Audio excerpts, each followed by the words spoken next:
ভাবি ভাবি হ্যাঁ ফাতিমা, কিরে ভাইজান কই? তোর ভাইজান তো একটু বাইরে হলো কেন? ভাবি ফারহানা ওর বাবার সাথে দেখা করতে যাইতে চাই। ও, টাকা লাগবে মামনি?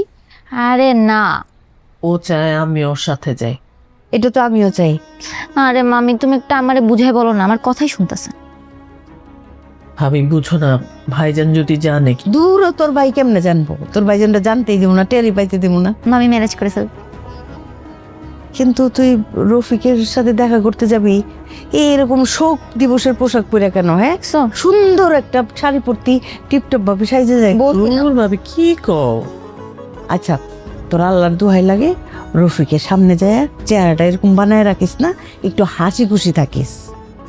দেখ রে ফাতিমা, রফিক বেচারা সারাটা জীবন তার ভুলের খেসারত দিয়ে গেল, আর সরি বলতে বলতে তার জীবনটা শেষ।